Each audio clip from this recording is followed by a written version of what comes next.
Conny Abel is a regional coordinator for Southeastern Europe, Turkey, and Israel for Transparency International. She joins us now live from Berlin. Hi, Conny. Your studies highlight corruption among some of the usual suspects, but this year is different because you found a correlation between the rise of populist governments and corruption in a number of countries. Explain that element. Right. I mean, what we have seen in the recent past is that inequality and corruption seem to feed off each other. And what it seems to do is provide a fertile ground for populism.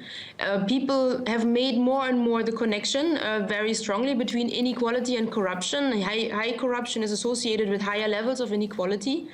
And that, what we have seen now, seems to lead to popular disenchantment with the current government, the current systems, the current leaders, and so on, brings a situation where there's even protests against the elite, protests we have seen from Papua New Guinea to Romania, all across the world, right?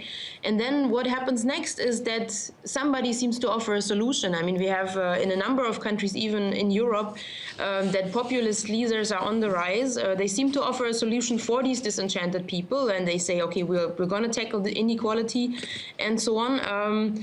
But of course, this is problematic. I mean, what the CPI, actually the Corruption Perception Index, shows you is that countries with an autocratic leadership, with a populist leadership, have already fallen in the scale. Actually, this year, two-thirds of the countries have declined or are below a score of 50.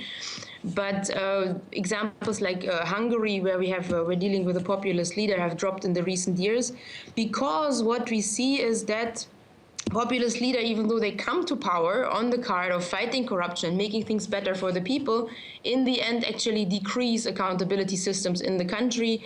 They weaken institutions, and we see conflicts of interest all around, even if we now look to the US, right? Even with Donald Trump, already conflicts of interest are. And that's what's so tragic, because these populations themselves seem to enable government corruption by getting swept up in these populist waves. Is there any way you've suggested that can be prevented? Well, I mean, the only thing really is that those governments, which are not the populist governments, need to tackle corruption seriously. And that hasn't happened in the past few years. Many times there was lip service paid, and there were some technocratic or technical fixes made. But that's not what helps. The people don't trust that anymore. They have to see that there is an actual change, that the elites do not cooperate with the corrupt criminal, with the organized crime across the world, for example. One big issue is that, of course, grand corruption has become more apparent and more visible in the past few years. And this is not something that a country can tackle by its own. So there has to be better cooperation, there has to be better exchanges, be it data exchange, cooperation among investigators, prosecutors, and so on, and a strengthening of the accountability mechanisms in the country, but a real strengthening.